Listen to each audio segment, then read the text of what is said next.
Foi no verão de 2015 quando eu me mudei, e à primeira vista, meu colega de quarto e proprietário, Mike, era um sujeito normal, talvez um pouco socialmente desajeitado e disfuncional. Quando eu estava assinando os papéis, ele insistiu que eu nunca deveria entrar no porão, o que achei estranho, mas eu realmente precisava de um lugar para ficar. E bem, todo mundo é um pouco esquisito, né? Então eu nem pensei muito nisso na época. Conforme fui conhecendo o Mike e a nossa coabitação continuava, eu aprendi mais sobre a profundidade de sua disfunção. Em primeiro lugar, ele era um usuário de metanfetamina. Agora, eu não sou do tipo de pessoa que julga automaticamente a pessoa com base em seus vícios, mas fiquei surpreso com o quanto ele usava. Ele provavelmente foi a primeira pessoa que conheci que usava drogas pesadas e equilibrava um emprego em tempo integral, e ainda desfrutava de uma boa quantidade de sucesso em sua área. A razão pela qual isso é importante para a história é que enquanto ele estava em casa, se drogando e bebendo, ele geralmente começava a falar sem parar. Ele frequentemente brincava que se eu sentisse cheiro de cloro vindo do porão, era para eu não pensar em nada. Acho que foi provavelmente na terceira vez em que ele disse isso que eu finalmente perguntei por que ele continuava dizendo isso. E ele respondeu: "Eu uso produtos químicos para limpar as coisas depois de desovar corpos", com um sorriso esquisito no rosto. Tentei considerar isso como uma piada ruim, mas acabei me sentindo mal depois. Ele também me pedia de forma muito veemente para que eu o mantivesse informado de quando eu ia sair ou entrar na casa, e também dos meus horários de trabalho. Eu lembro dele ter ficado bastante desconfortável em um dia em que eu acabei faltando do trabalho, porque ele não percebeu que eu já estava em casa. Lembro daquele dia porque havia muito barulho, e o que pareciam ser gritos abafados vindos do porão. O carro dele estava na garagem, mas ele não estava na casa principal ou mesmo no quarto dele. Em outros dias ele tocava música muito alta, que ecoava por toda a casa. E às vezes tocava uns programas de rádio estranhos num volume muito alto. Olhando agora, acho que talvez ele usasse esses sons para tentar encobrir outros barulhos. Ele fazia comentários muito péssimos também sobre prostitutas, dizendo coisas como: "Você pode fazer o que quiser, pode sufocá-las, pode espancá-las até a morte, ninguém se importa." Eu discordava disso e dizia que achava isso errado, mas quando ele ficava excitado por causa das drogas, sempre voltava a aludir a algum tipo de violência, falando sobre como ele era um cara branco normal que possuía uma casa e tinha uma boa carreira, então a polícia nunca suspeitaria dele. Nesse ponto, eu começo a pensar que foi longe demais para ser simplesmente uma piada. Eu estava em uma posição estranha, porque o dinheiro estava muito apertado naquela época e minhas opções eram poucas. Tentei então me convencer de que talvez ele estivesse perturbado, mas que provavelmente era só uma fantasia, alguma coisa externa assim. Eu sabia também que às vezes ele contratava serviços de prostitutas, mas novamente eu não julgava ele por causa dessa atividade em específico. O que me preocupava um pouco era pela segurança delas mesmas.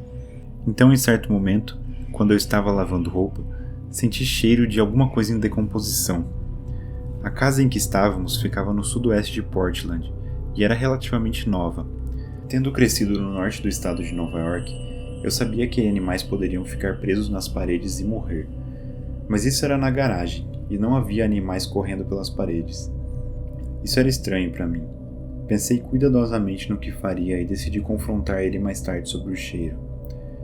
Decidi colocar a pergunta de forma sugestiva, brincando um pouco com suas piadas. Disse que ele precisaria fazer um trabalho melhor na limpeza de seus corpos, porque eu senti o cheiro de decomposição vindo da garagem. Nunca esquecerei sua reação. Seus olhos se arregalaram e ele lançou um olhar afiado, como se estivesse com medo ou raiva. Ele tropeçou nas palavras e gaguejou um pouco, até que finalmente respondeu: "O quê? Sério?" Eu disse que sim, e houveram alguns segundos de constrangimento antes que ele pudesse dizer: "Obrigado por avisar." E rapidamente entrou em seu quarto e fechou a porta. Alguns dias depois ele foi até o espaço do sótão na garagem, enquanto eu estava lavando roupa novamente. Ele me chamou e tentou me convencer a subir até o sótão. Meu corpo travou. Parecia que meus instintos gritavam que se eu subisse lá em cima eu não voltaria mais. Eu dei uma desculpa que mal me lembro que precisava estar em algum lugar, peguei minha roupa e joguei-a em meu quarto e depois saí correndo. Ele passava muito tempo no porão, que era fechado com cadeado e nem tinha maçaneta por dentro da casa. A única maneira de entrar era pelo quintal. Eu gostaria de ter ido lá embaixo para confirmar ou descartar as suspeitas de uma vez por todas. Nos últimos meses em que morei lá, ele fez alguns comentários ainda mais gráficos sobre mulheres, trabalhadoras sexuais e falava de forma cada vez mais explícita sobre violência. Ele também estava usando cada vez mais metanfetamina. Ele me mostrou uma vez um vídeo que ele tinha feito. Ele também é designer gráfico e artista visual, que apresentava temas fortes de BDSM intercalados com um áudio distorcido de mulheres gritando. E um estranho personagem que ficava espiando tudo isso vestido com uma roupa de médico da peste. Era uma daquelas situações em que qualquer um desses elementos sozinho poderia até parecer inofensivo, mas à medida que se acumulavam e com o histórico dele, se tornavam extremamente suspeitos para mim. Foi em outubro de 2016 que eu saí de lá. Na minha última noite lá, ele estava bebendo e se drogando novamente. Começou a falar sobre o mesmo assunto de sempre, descrevendo vagamente assassinatos e a violência sexual com um tom de piada nervosa. Eu disse a ele que ele seria pego eventualmente, e ele reiterou que era a última pessoa que a polícia suspeitaria, e afirmou que eles não o pegariam. Ele disse isso de uma forma muito séria e concisa, abandonando a pretensão de que tinha usado antes. Eu saí na manhã seguinte. Isso me assombrou por meses, depois de um ano e meio. Eu sentia que não havia feito nada. A culpa estava me consumindo. Então eu liguei para um programa da polícia de Portland e fiz uma denúncia anônima, descrevendo o que descrevi aqui. Quando fiz isso, o atendente colocou minha chamada em espera, porque a ligação havia despertado o interesse de um delegado alto de lá, que estava designado para o centro de atendimento. Então eles estavam fazendo perguntas detalhadas sobre o veículo dele, a casa dele, os métodos que ele descreveu. Parecia que eles estavam de fato interessados.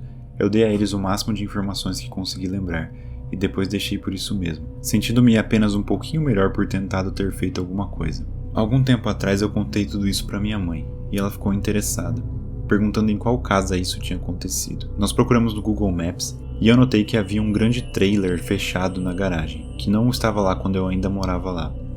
Eu poderia teorizar o motivo pelo qual ele comprou aquele trailer, mas eu não consigo pensar em nenhuma razão prática para isso. Admito que tudo isso é uma pura conjectura, mas eu não consigo deixar de pensar. Duvido que algum dia eu chegue a alguma confirmação sobre essas histórias, ou minhas suspeitas sejam confirmadas, a menos que ele realmente seja pego um dia, e eu leia sobre isso no jornal.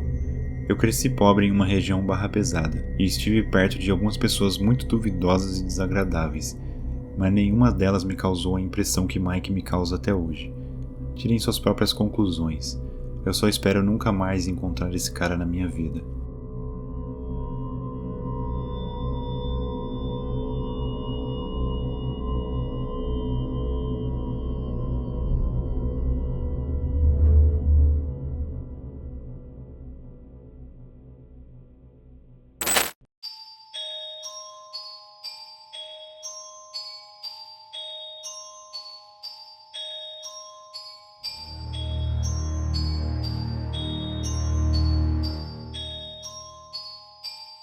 Então, isso aconteceu há alguns meses. Eu estou no segundo ano da faculdade e estava viajando para minha cidade natal nas férias. Eu estava tendo alguns problemas de relacionamento com minha madrasta, então não queria ficar na casa do meu pai na noite em que cheguei na cidade. Foi então que eu liguei para um amigo meu do colégio, para ver se poderia ficar na casa dele. Eu sabia pelas redes sociais que ele ainda estava na cidade, e já havia ficado na casa dele antes. Então eu sabia que haveria um lugar para eu ficar se ele concordasse. Meu amigo, vamos chamá-los de Z, parecia ser um cara bem normal. Não éramos melhores amigos nem nada, mas ficamos muito próximos quando nos formamos. De vez em quando, trocávamos mensagens de texto e saíamos juntos, se eu estivesse na cidade, para colocar o papo em dia e relembrar os tempos que passamos no coral ou na aula de inglês. Quando liguei, ele parecia extremamente entusiasmado. Z normalmente é um cara otimista, mas dessa vez parecia que ele estava comprando um carro novo. Nem me liguei nisso na hora, e ele disse que eu poderia dormir no quarto de hóspedes. Então fui até lá. Quando cheguei à casa dele, ele estava tão animado quanto estava ao telefone. Ele estava cheio de coisas para nós fazermos, como ficar chapado e assistir filmes estranhos e depois jogar videogame e tal. Os pais de Z não estavam em casa, então ele queria muito usar aquela oportunidade para fumar aquele verde. Ele estava muito cansado da viagem, mas como raramente nos víamos, pensei que fazer um esforço para ficar acordada não faria mal. Jogamos Smash Bros, depois fumamos a maconha e conversamos por algumas horas. Demorou mais do que eu queria, mas eu até que estava me divertindo, então meio que tanto faz. Quando já estava ficando tarde, por volta das 2 da manhã, ele começou a fazer algumas perguntas bem estranhas, como: Você já se perguntou como seria matar alguém? Ou se alguém sentiria minha falta se eu morresse. Isso junto com outras perguntas bastante normais, se eu estava namorando e como estão meus pais, ou se estou fazendo amigos na faculdade. Isso me deu uma sensação estranha. Eu estava confusa no momento. Então não percebi até bem mais tarde que Z poderia estar me avaliando de alguma forma, planejando algo ruim, junto ou mesmo algo ruim para mim. A estranheza de tudo isso me fez querer ir dormir logo. Paramos o jogo e ambos fomos para o porão onde ficava o quarto dele e o quarto de hóspedes. Dissemos boa noite e então eu vou para o meu quarto e me preparo para dormir. Estou tendo alguns problemas para pegar no sono. Apenas insônia, que já tenho há algum tempo. Então fico acordada por cerca de 1 hora, até que escutei um movimento do lado de fora do meu quarto. As paredes eram muito finas, então eu podia ouvir passos passando pela minha porta e subindo as escadas para o andar principal, e depois voltando rapidamente. O que me pareceu estranho foi que eu não ouvi a porta do porão se abrir, sendo que ela range bastante quando isso acontece. A luz não acendeu, então fiquei confuso sobre o que Zay estava fazendo. Eu o ouvi voltar para o seu quarto, mas fiquei com uma sensação estranha. Desde que eu conheço, essa é a primeira vez em que ele me parece uma pessoa esquisita. Resolvo procurá-lo nas redes sociais e no Google, para ver se acho algo fora do comum. Tudo parecia normal, até que eu encontrei seu Tumblr, que estava vinculado a uma conta inativa do Twitter, que encontrei na minha lista de seguidores. Seu Tumblr era bem perturbador. Havia desenhos bem gráficos de corpos mutilados de humanos e animais, links para sites suspeitos nos quais eu não ousei clicar, postagens de textos e histórias sobre assassinato, canibalismo, necrofilia, tortura. Havia fotos de revólveres, facas e machados, que depois de olhar de perto, eu tive certeza que foram tiradas em seu próprio quarto. A última postagem, cerca de 1 semana antes, foi um texto na conta dizendo que ele gostaria de encontrar alguém fácil de matar, como um morador de rua. Fiquei imediatamente cheia de pavor. Agora eu sabia que ele ia tentar fazer alguma coisa. Ele deve ter subido as escadas para trancar a porta do porão. Eu arrumei minhas coisas. Felizmente fiz malas leves e abri a janelinha do alto da parede do meu quarto. Comecei a subir desesperadamente enquanto puxava minhas pernas. Ele abriu a porta. Estava escuro, mas a luz da rua iluminou o suficiente para ver que ele carregava algo comprido e fino. Ele não disse nada e eu também não. Eu apenas me virei, entrei no meu carro e dirigi o mais rápido que pude até a casa do meu pai. Eu imediatamente bloqueei ele em todos os lugares e denunciei sua conta do Tumblr, não antes de avisar a polícia. Eles disseram que não podiam fazer nada, porque as armas estavam registradas sobre o nome do seu pai, e ele não tinha feito nada de criminoso comigo, na verdade. No entanto, eu disse aos meus outros amigos do ensino médio para não sair mais com o Z. Desde então fico assustada sempre que conheço novas pessoas. Isso vem da percepção de que alguém que eu conhecia tão bem, ainda assim poderia ser uma pessoa que queria me machucar, alguém que queria me matar. Não sei o que você está fazendo agora, Z, não tenho certeza se quero saber também. Mas espero que esteja recebendo ajuda. De qualquer forma, não vamos nos encontrar novamente.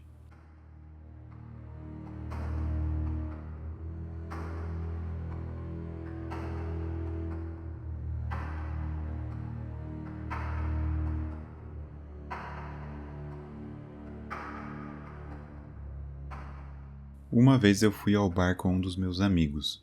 Eu tinha acabado de fazer 18 anos. Então não havia ido a muitos bares até aquele momento. Meu amigo estava bebendo no caminho para o bar, então ele já estava bastante bêbado quando chegamos lá. Quando sentei no balcão, uma garota bonita veio falar comigo e com meu amigo.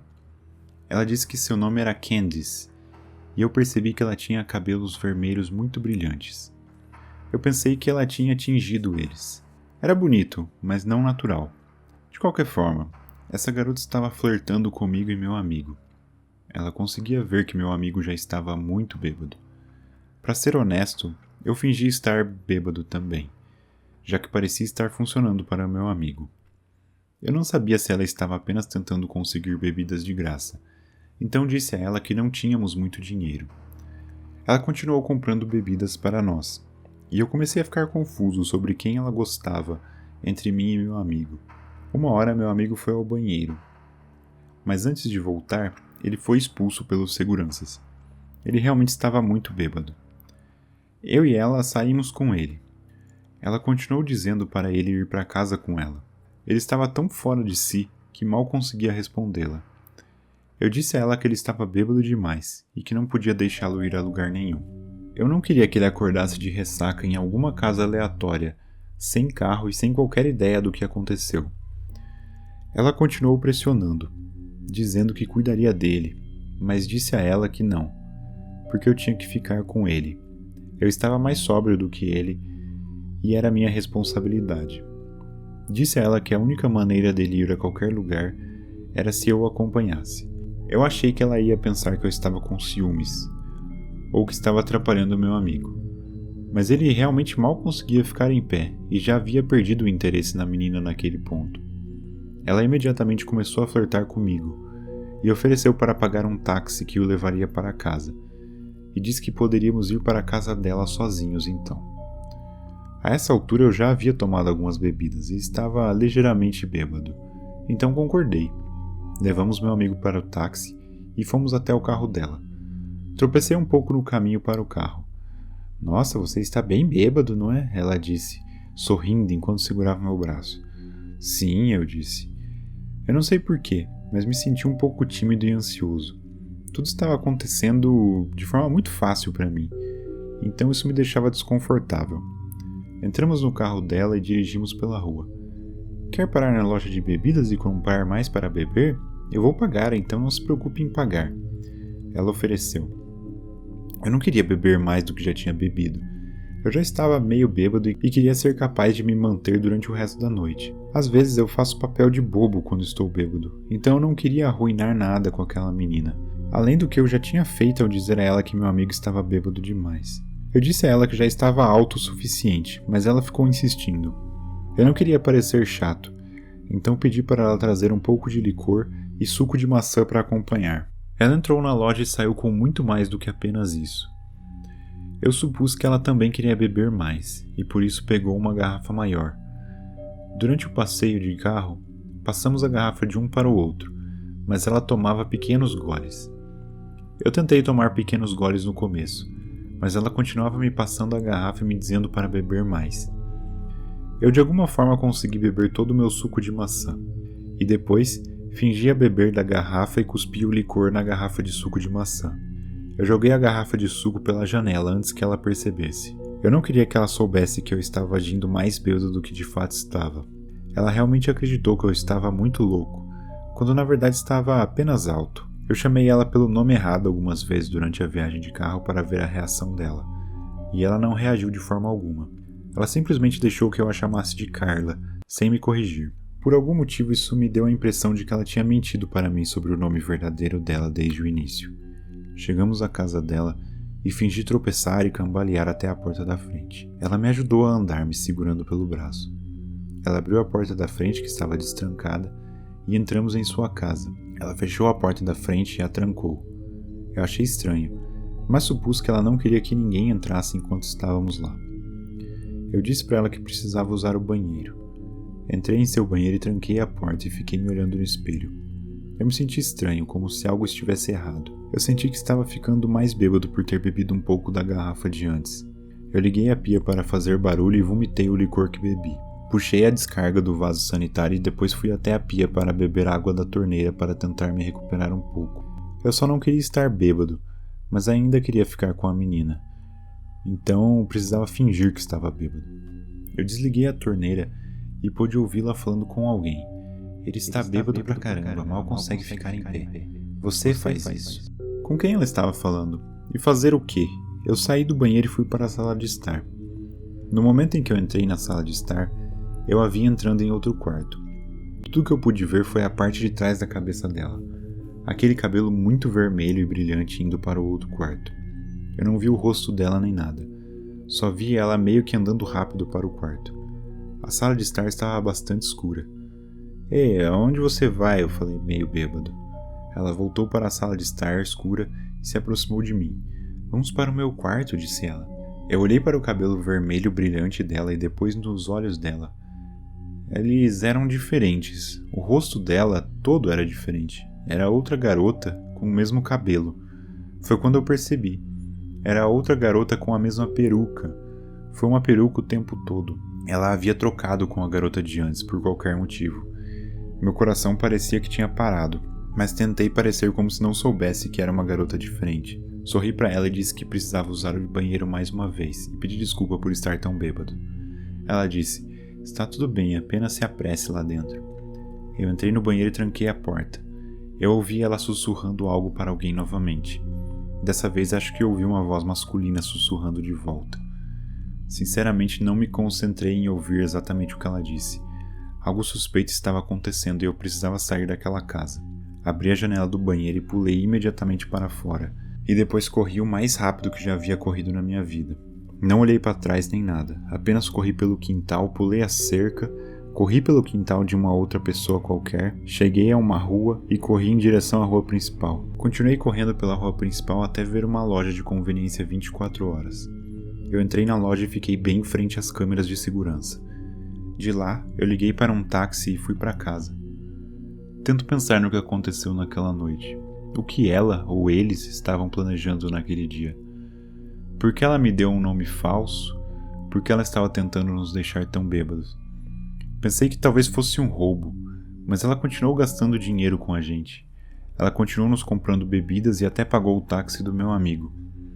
E principalmente porque ela estava usando uma peruca que deu para outra mulher usar por algum motivo. Com quem ela estava falando e o que isso significava? O que havia naquele quarto para onde eles estavam tentando me atrair? No dia seguinte a esse incidente, eu voltei para casa com alguns amigos para ver o que estava acontecendo. Não havia ninguém lá. Sem carros, sem pessoas, nada. Apenas uma casa vazia. Acabei descobrindo que aquela casa era alugada para temporadas e que aquelas pessoas provavelmente tinham invadido a casa e a usaram somente naquela noite para depois não voltar mais.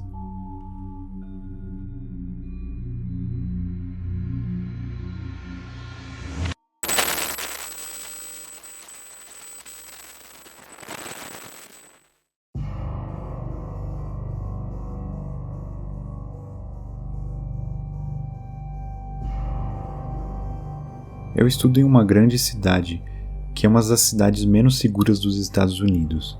Eu escolhi esta escola para a enfermagem, mas não foi pela localização. Eu moro em uma casa geminada, fora do campus, com outras 4 meninas. É mais barato e mais agradável do que os dormitórios, ou pelo menos nós achávamos que era. Somos todas meninas e estudantes do 2º ano da faculdade. Como você pode imaginar, saímos e bebemos, voltamos, fazemos coisas que não lembramos. Acabávamos de começar a alugar em agosto, 3 andares, além de um porão que foi trancado pelos proprietários. Compreensível. Definitivamente teríamos festas lá embaixo, para evitar a limpeza imediata. A casa era ótima, uma localização incrível para a escola e o trabalho. Sou uma técnica de enfermagem certificada, que trabalha em horários estranhos. Isso é importante para depois. A casa não era cara e estava em boas condições. Eu nunca havia morado com tantas pessoas antes. Apenas uma única colega de quarto. Então, antes eu sabia com certeza se alguém havia se deslocado ou trocado alguma coisa dentro da casa. Afinal, se não era eu, tinha que ter sido minha colega de quarto. Comecei a perceber nessa outra casa que meus lanches estavam desaparecidos ou meio comidos. Isso estava me deixando irritada, mas em uma casa com muitas pessoas, é muito trabalho descobrir quem comeu o quê, então eu fui ignorando. Devagar, as outras garotas começaram a fazer alguns comentários sobre alguém estar comendo nossa comida, mas de forma mais passivo-agressiva. Sabe como são as garotas de faculdade? Todas nós acabamos deixando pra lá, porque quem quer uma briga na casa inteira, né? Eu trabalho até cerca de 11 da noite na UTI neonatal. Chego em casa por volta das 11h30, principalmente nos dias de semana. Comecei a notar panelas deixadas de fora ou embalagens de lanche abertas. Eu achei estranho porque nenhuma das minhas colegas de quarto tinha feito isso antes, mas pensei que talvez elas tivessem bebido uma garrafa de vinho e depois foram dormir, e esqueceram isso tudo. Novamente, Minhas colegas de quarto começaram a fazer comentários. Dessa vez, começamos a perguntar, porque estava ficando irritante, todos os nossos alimentos desaparecendo e coisas sendo deixadas fora do lugar. Eu tinha certeza que era uma delas, mas quem quer admitir que comeu a comida da outra pessoa na faculdade? Nós achamos que era uma garota que sempre fuma e come muita coisa. Ela jurou que não era ela. Isso foi acontecendo por cerca de 2 meses. Ficou mais óbvio que alguém estava claramente pegando a comida das outras pessoas. Eu tinha certeza que era a garota que sempre fumava. Eu já tinha visto comer a despensa inteira em uma noite. Bom, eu pelo menos gostaria que tivesse sido ela. Uma noite no trabalho eu estava prestes a sair, mas uma situação aconteceu e eu acabei ficando presa lá até 00:30. Eu peguei o ônibus para casa. Cheguei em casa e estava prestes a desabar. Eu queria ir para a cama o mais rápido possível. Entrei pela porta da frente e imagine que a escada está bem na frente da porta. Pela direita é possível ver a lateral da cozinha. Então eu entrei e simplesmente vi alguém na cozinha, mas estava muito cansada para dizer oi, pensando que poderia acabar em uma conversa de 30 minutos sobre nada, então fui direto para cima para o meu quarto. Quando cheguei ao 2º andar, notei que todas as portas das minhas companheiras estavam fechadas, o que geralmente significa que elas já estão em seus quartos para dormir. Eu tive um sentimento estranho, algo que fez um clique na minha cabeça. Eu enviei uma mensagem no grupo de bate-papo da nossa casa, perguntando se alguém estava na cozinha. Eu me senti meio burra por perguntar isso. 2 delas responderam que não, e disseram ainda que as outras 2 já estavam dormindo. Eu sabia que não era nenhuma de nós, lá embaixo, naquele momento. Eu deixei um 90 de escada no meu celular, mas não apertei o botão de chamada. Fui sorrateiramente para o quarto da minha companheira, do outro lado do corredor. Felizmente, ou talvez não tão felizmente, ela não tinha trancado a porta. Sussurrei que achava que havia alguém na casa. Ela ficou com os olhos bem abertos e quase parecia que ia chorar. Ela não suspeitava de nada como eu. Ela não tinha notado nada de diferente naquela noite, mas era uma área meio ruim. Para vocês terem uma ideia, 2 casas para baixo havia tido um tiroteio algumas semanas antes, por conta de um invasor. Ela fez um sinal de boca para que eu fizesse a ligação para a polícia. O tempo todo ficamos completamente em silêncio. Não ouvimos nada mesmo. Eu comecei a pensar que estava vendo coisas depois de um dia tão longo no trabalho, e já estava me arrependendo de ter discado. Pensando que ia parecer uma idiota quando eles aparecessem e percebessem que eu estava mesmo só cansada e sonhando acordada. Explicamos o que estava acontecendo e a polícia disse que enviaria alguém o mais rápido possível. Isso realmente significava alguma coisa, já que é uma cidade grande e perigosa. A polícia apareceu e eu nem queria descer, mas o operador confirmou que era ela, então eu acabei descendo. A polícia entrou e olhou ao redor. Eles perguntaram se havia outros andares e nós dissemos que tecnicamente havia o porão, mas ele estava trancado com um cadeado, então na verdade não havia outro andar. Eles verificaram o porão apenas por precaução. E bem, sim, eles estavam certos. Um homem estava morando no nosso porão trancado. O cadeado tinha sido arrancado das dobradiças e meio que só ficava encostado nas paredes. O cara tinha pego um edredom de uma das minhas amigas no armário do corredor, tinha um colchão de sabe-se lá onde e algumas roupas nossas. Bem, então no fim era ele que comia todas as coisas e mudava tudo de lugar, né? Ele saía no meio da noite para fazer isso. Ele acabou ficando mais confortável. Não sei se ele estava drogado ou simplesmente se esquecia de apagar os rastros do que ele fazia, ou se ele parou de se importar com o tempo. Eu e minhas colegas de quarto temos horários bastante consistentes durante a semana, o que provavelmente o fazia pensar que qualquer hora depois da 00:30 era boa para sair. Nós nunca dormimos enquanto moramos lá com as nossas portas trancadas, e é isso que mais me assustava. Ele tinha acesso a qualquer uma de nós a qualquer momento, e nós nem tínhamos ideia disso. Quando ele estava sendo presa, eu fui a única a descer e olhar. Não sei por que eu fiz isso. Eu queria não ter feito, pensando agora. Tirei uma foto no processo de prisão para mostrar às minhas colegas de quarto, que estavam com medo demais para descer. E esse aqui é ele.